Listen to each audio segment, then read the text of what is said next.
Good morrow to you all. You have fallen on Bard Times. Brought to you by RHUL Shakespeare Society. You've joined me, Cassie Dixon. And me, Jack Hardman, as we bear some bardy truths. Hello everyone, and welcome back to Bard Times. Today we look at Shakespearean women with returning guest Eleanor Rutter. So welcome back once again to the podcast, Eleanor. How are you? Thank you for having me again. Welcome back.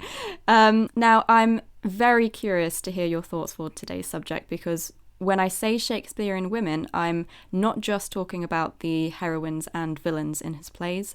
I'm also referring to the long list of dedicated women who have performed his worked behind the scenes, and of course, not forgetting the trailblazers who came before us and who paved the way in the world of theatre. So I just want to begin by asking you, who are your favourite Shakespearean heroines? Oh, there's so many. Whenever anyone asks me that, I'm like, how short does the list need to be? Kate from The Taming of the Shrew is a personal favourite. That play is my favourite. I always come back to Desdemona. I think she's so underrated and so overlooked and kind of written off. So I think she's really interesting. And then kind of some more generic ones like Lady Macbeth is always fun. I'm trying to think. Love's Labour's Lost, the Princess of France holds a special place in my heart. But yeah, I think she's brilliant. And Beatrice from Much Ado, Portia from Merchant of Venice, just, yeah, all of them. That's brilliant. I find it so interesting how Shakespeare wrote such a varied array of female characters. Yeah. So I find it really interesting because Shakespeare was a man writing about the female experience. So what do you think of that? Do you think he managed to portray an authentic, nuanced display of female characters? I think in some ways he represents the societal pressures on women very well. So if you do take something like The Taming of the Shrew, All's Well That Ends Well, As You Like It, things that revolve very heavily around marriage, Midsummer Night's Dream, the kind of the pressure that women are under to marry and to marry well and to marry under certain circumstances, I think is represented very, very well. But then there is the element of any woman that kind of takes power or gains power also suffers in some way. So I think that element is less well done. And there are some women who are kind of very surface level. Like I think last time we spoke about Feiechter and how she's only actually in about three scenes, and she's considered the main woman of the piece. So I think some things he does quite well, but then kind of having in-depth, I think there's a lot of depth that has been added over the years that isn't necessarily in the original texts. Yeah, I absolutely agree. And then, of course, there comes into play the dichotomy of female empowerment and negative portrayals, I think what you were getting at there. Because there are some connotations of Shakespeare's strongest female characters being portrayed as manipulative. So what do you think of that link? I think it's very interesting. I think also if you look at the women that do end up doing quite well, they often take male roles. So there's some quite interesting literature on All's Well That Ends Well, and how Helena, when she goes on her adventure, she's very much taking on the male role within a fable. So she goes on the quest to win the hand in marriage, which is very much kind of a male-dominated role usually, and she gets what she wants at the end because she has taken on this male characteristic. Or if you look at As You Like It and Twelfth Night with the cross-dressing, they become men, and it's through playing men that they get what they want. So I think there's a very interesting link there between women taking on male characteristics and getting what they want versus women sticking by their female characteristics and not doing as well. Do you think then that Shakespeare might have been at all conscious about writing legitimate, strong women from a woman's perspective, or do you think he used some of his female characters as women to be made examples of? Because, of course, a lot of his strong-willed women in power, Lady Macbeth and Tamora, for example, ended up getting fatal and sometimes brutal comeuppances. So what do you think about that? I do think it's very interesting. I think I would love to think that Shakespeare was progressive, but looking at plays like Taming of the Shrew, where you start with someone who's a shrew. She's a social pariah. No one wants to marry her. She's not very well liked, and by the end of it, she is tamed into being submissive. Is very much feels like a warning towards women that maybe didn't want to get married, didn't want to conform to the social norms, and it's kind of this is what will happen if you don't behave and you don't marry and all that. And I think I always come back to the idea of the scold's bridle, which was kind of like a punishment in the late medieval, early modern period, where it was like a metal cage on the woman's head, and there was a bit that went in the mouth that held the tongue down, and sometimes they'd be walked through the streets, and that, when I read The Taming of the Shrew in the ending, that's very much what that makes me think of. So I think there's very much the idea of punishment and warning in a lot of his work. I agree. It's funny you should mention the Scold's Bridle, because I as you were saying it, I was literally thinking it in my head and thinking, wait, is that the right time period? But yeah, I absolutely agree. Moving forward then a century or so from Shakespeare's time, we then enter the Restoration era in 1660, named of course for the restoration of the Stuart monarchy and the crowning of King Charles II. What Charles II did was, among lots of things, restore a lot of cultural entertainment that had been banned under Oliver Cromwell's government, which included theatre. So here we have a big change in history, with women finally being able to play female roles, not just female roles, I guess just any roles on the stage. I wanted to talk to you about that historical significance, but also the release of the stigma of being an actress because of the connotations between being an actress and being a prostitute. Yeah, I think because that was a time of such change just in everything, like politically, socially, culturally. It was kind of the perfect time for women to come on the stage, and it was an opportunity I think was utilised very, very well by women that wanted to be actors and by men that were in a position to help them. I think they kind of saw it and went, this is the time, like we've waited long enough. And I think it was a really good way of, like you said, destigmatizing actresses and the link between acting and prostitution. Yeah, absolutely. One of the companies around that time that had over 10 women was Thomas Betterton's company, of course. So along with that, we also have famed actresses of the time like Nell Gwyn, her talent perhaps being overshadowed by the fact that she was the mistress of Charles. But what do you think about those actresses in Betterton's company, but also just the actresses of the time? I think there's an interesting link between kind of social position and social links. So I think from my research, Thomas Betterton was in quite a privileged position socially, so he was able to do what maybe smaller, lesser known theatres weren't able to do as well, which was employ over 10 actresses. And the woman whose name I've completely forgotten, but who was the actress that was mistress to Charles, had that social connection that allowed her to be able to kind of become what she wanted to be with less stigma than kind of other places that weren't as privileged, didn't have the kind of societal power and push that they could have done. So I think there's an interesting link there between position in society and ability to be a woman on the stage. Absolutely. Nell Gwyn really had the rags to riches kind of story because of how Charles managed to up her position in society, whereas I think she was an orange girl is how they refer to her, selling oranges on the streets, and a lot of women in that position, lower class position, would have perhaps ended up as prostitutes. So to see a person like Nell Gwyn go from a street vendor to a famed actress and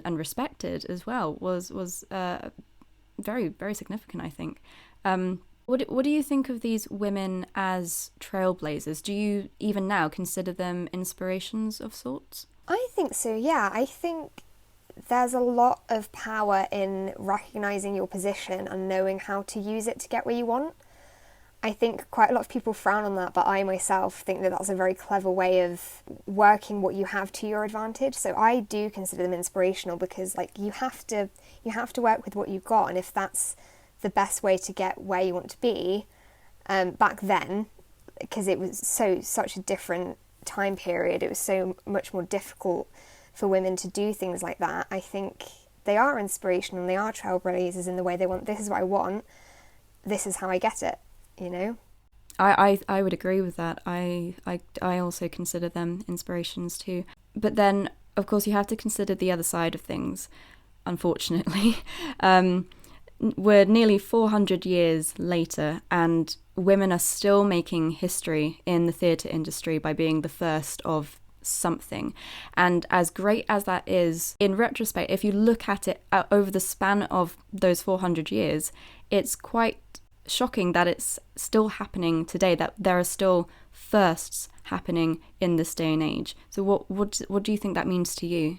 Yeah, that does kind of make me quite sad, because it, like you said, it's been 400 years, and have we really progressed as far as we think we have? And it means that we have so much further to go, and if things don't speed up, it's going to be another 400 years and we might still be having this conversation. Oh, don't say that. So it just kind of, it makes me think about how there are so many things are so much better, but there's still so much more to do and to work on, and we have so much further to go than we maybe think we do. When you think of it that way, in terms of it's been 400 years, it's like, oh, maybe we haven't come as far as we thought we had. But I think it's a really nice time to be in at the moment, because it means that we get to experience it, and like you and me as individual people get to experience being in an era where women are being the first of something. So for us, and maybe for girls the generation below us, that's quite nice personally, because it means that we have people to look up to and to aspire to. That's very true. Yeah, I agree.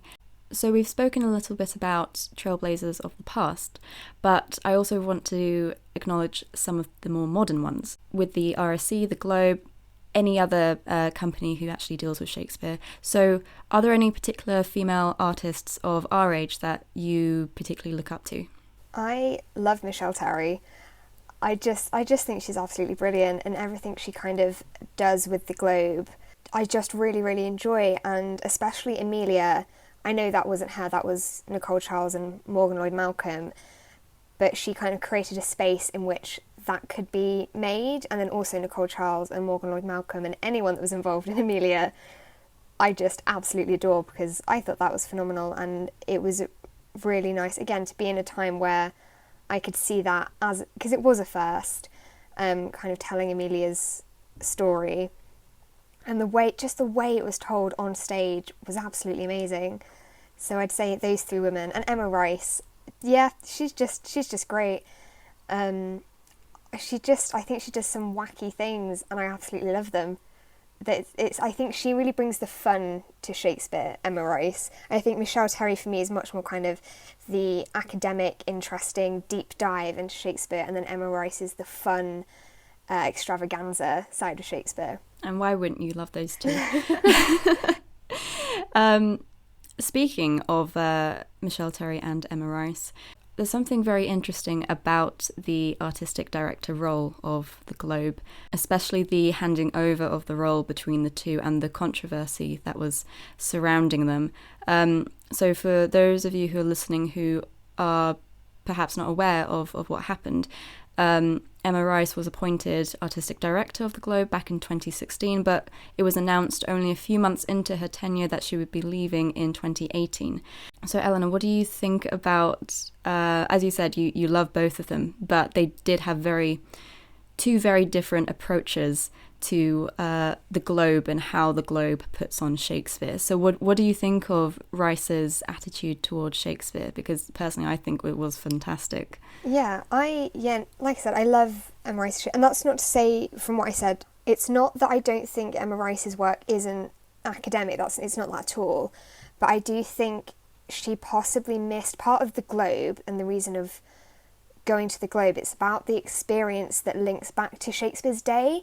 And I think she maybe missed that, because there's absolutely nothing wrong with bringing Shakespeare into the 21st century, to having modern lighting, modern sound effects. There's nothing wrong with that. But I think the Globe in particular as a performance space is about linking back to Shakespeare's original time and being immersed in the experiences that people of his time would have had going to the theatre. And I think she possibly missed that when she became artistic director and tried to bring in all this modern stuff, in that the Globe itself, for me, is supposed to be about going back to Shakespeare's time and experiencing it the way people in his time would have done, as opposed to bringing the Globe into the 21st century.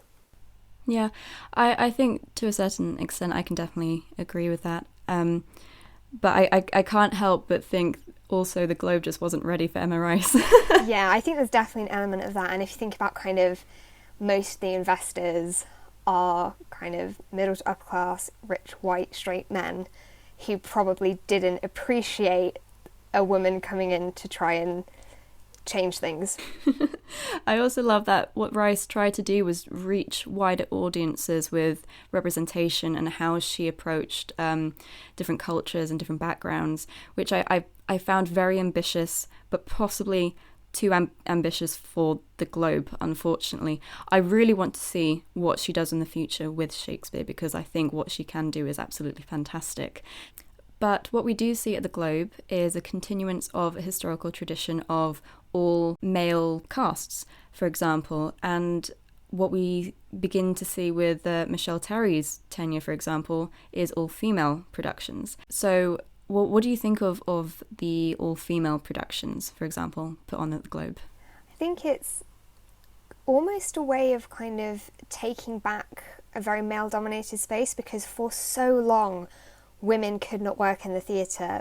Like we've just been discussing, there was such a long time where it was just a male-dominated space. And I think now it's kind of a taking back the stage, taking back the space kind of thing.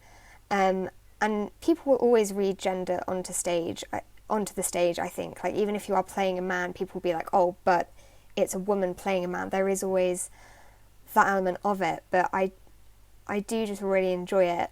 I do think it creates a different atmosphere to this. So like Emilia was an all female cast, and it's also kind of a way.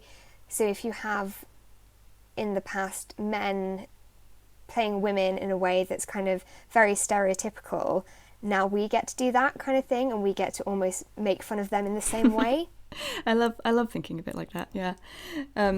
And of course, on the other side of things with the RSC, you also have trailblazers like Josette Simon, for example. So I wanted to quickly discuss with you the importance of her presence on a Shakespearean stage.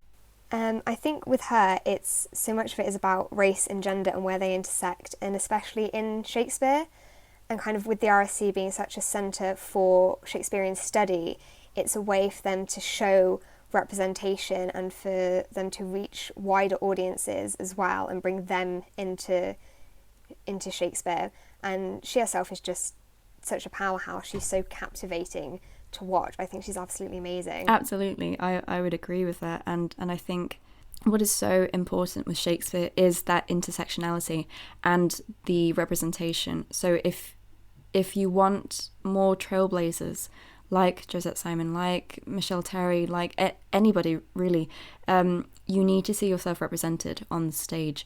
And to be a first in this day and age, I think, while it is sad, it's also something to be incredibly proud of, because, like you said, it will just encourage and inspire entire generations to come, and I think that's definitely something to be proud of. So you mentioned a little bit about gender and Shakespeare on the stage, and I wanted to not pass up this opportunity to talk about the legacy of women playing Hamlet.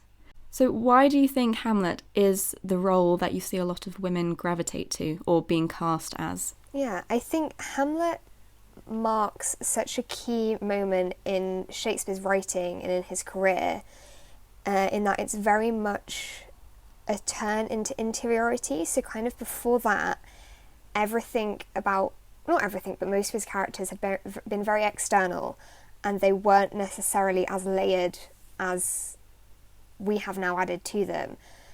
But Hamlet just marked this monumental shift in showing interior feelings, and it was so much of it is about the grief he felt about his son.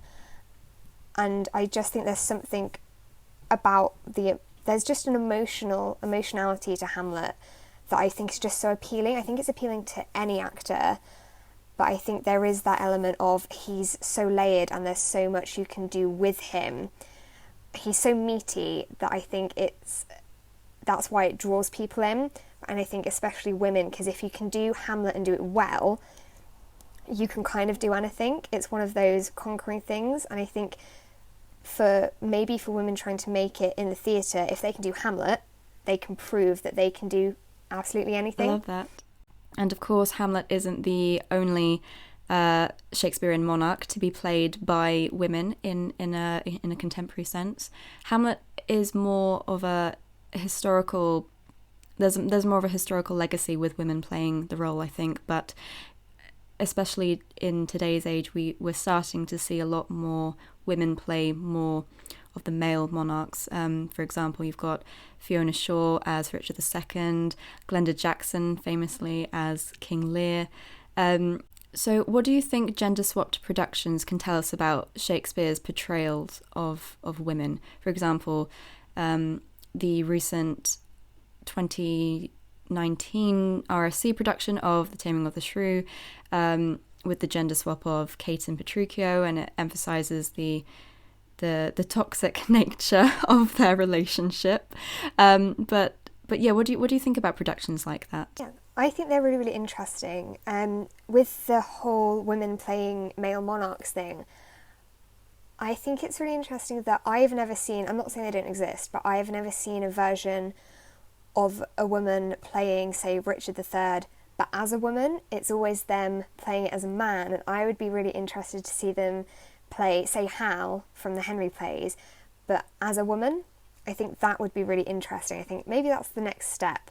But when I saw Glenda Jackson do King Lear at the Old Vic, there was something very androgynous about her and the way she played it. There was kind of no gender to King Lear. They were just the monarch, which was really, really interesting. And then with gender-swapped plays, with the Taming of the Shrew one, there was so much in it about physical dominance, which I found really interesting. And she in Act 2, Scene 1, kind of like chokeholds him.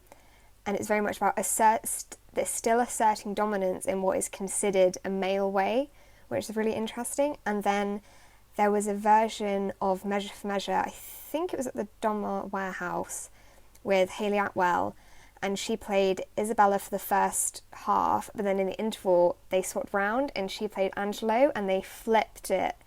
And that was so interesting because I think it makes you examine your prejudices, and you have to sit there and think about how you were thinking before you went into the play compared to how you think when you leave. And I think that's a really important part of gender swap productions, is it does challenge your expectations, and it does make you sit up and pay attention and actually think about what you're watching. Yeah, I that's definitely why I love them, and it just makes me love Shakespeare all the more. Measure for Measure, of course, famously a problem play, and I think the gender swap can definitely unearth things that that we hadn't perhaps been aware of before. Speaking of women playing male roles but as women, I'm not sure if you're familiar with Asta Nielsen's Hamlet. So she made a film in 1921, I think. It was based on a notion put forth by Edward P. Vining, who suggested that the reason for Hamlet's emasculation was because Hamlet was in fact a woman, and that is how Nielsen plays Hamlet in the film. She plays Hamlet as a monarch who was born a woman but raised as a man, but who identifies as a woman. So you have all of this contextual layering of gender and sexuality, which is brilliant. So I recommend it. It's on YouTube if you're interested. Yeah, that sounds so interesting. But what do you think about the difference between gender blind casting in that case and gender conscious casting? For those of you who are listening who aren't aware, Eleanor, would you like to explain the difference? Yeah, I can give it a go. So gender blind casting is where you don't pay attention to the gender of the actors, you just cast them based on who you want in that role. Gender conscious casting is when directors make the choice, we want a woman playing Hamlet and we want a man playing Ophelia, for example. It's when they make the active choice to swap genders or keep genders the same, but it's usually for a specific purpose, I think. So like with the Measure for Measure where they swapped it, they wanted people to pay attention to their expectations of how they thought the play was going to play out, and then the shock when it swapped in the second act for them to be like, oh, okay, I need to think about this. Brilliant, yeah. What do you think then a woman playing a male Shakespearean character can add to the original text? I think there are so many lines that change depending on who says them, and the one I always think about is in The Taming of the Shrew, Kate's speech in Act 5, Scene 2, the Feiechter in They Threatening Unkind Brow, the one that starts off like that, there's a line in it that says, men who commit their bodies to painful labour by both land and sea. But obviously think about labour in terms of it's women that go into labour, it's women that go through labour and give birth. So who says that in terms of gender massively changes the context. And when it's a woman playing it, it can be very funny because she can be like, oh yeah, all that labour that he goes through, you know, all that pain he experiences when he clearly doesn't, and it can be a comedic thing. But then when a man says it about a woman, it just changes the context completely, and I think that's a really interesting way of using gender blind or gender conscious casting. I agree. So on the flip side of things, when you gender swap a character, what do you think a woman playing a gender-swapped character can add to the original text? I think it always just adds different layers, and it can highlight different parts of the characters, because obviously characters are made up of so many things, you can't always focus on every part of them. So by gender swapping them, you can choose to focus on very specific aspects of that character. So the version of Twelfth Night at the National, I think Emma Rice might have directed, or I might have just pulled that out of nowhere, but where it's Tamsin Greig playing Malvolio was so interesting because there were so many different things you could read into it when she's a woman compared to when the character is a man. Yeah, I really need to see that production. I haven't yet, and it's been nagging at the back of my mind. Watch it. Highly recommend it. It's very, very good. Brilliant. So as a whole, to you personally, what can female-helmed Shakespearean productions help to bring in the future? So this is not just speaking about women on the stage, this is women behind the stage, women putting forth new productions. What do you think they can add to the future? I think they can just add the female experience. I think there is just an absence of it in general. And I think it's about uncovering kind of all these untold stories that have been kept quiet or no one's known about for so long. Like, I didn't know who Amelia was before the play came out in 2018, and she did so much for kind of female education and women being able to publish, because when she started publishing, she was the only woman, very possible that she was the first woman who managed to get something published, and there were very strict rules that she had to abide by. But then kind of by the end of her time, she was educating women, she'd managed to find a way around the really strict rules that she had to follow. Like, she did so much that I had no idea about until I saw the play. So I think there's a real emphasis and importance in uncovering all these stories that haven't been told before and haven't kind of come to light, and bringing women who did so much back then to the now and kind of giving them the place in history that they really deserve. I think there's something very beautiful about unearthing the voices of the past and letting them finally speak through us. Brilliant. I think we will leave it there for today then. Thank you so much, Eleanor, for again coming in and talking to us. Yeah, thank you for having me again. It's been really great talking to you and hearing your thoughts on this. So thank you again, and a big thank you to everyone else who tuned in for today's episode. This has been Cassie Dixon. Stay safe, and in the words of the bard himself, in black ink my love may still shine bright.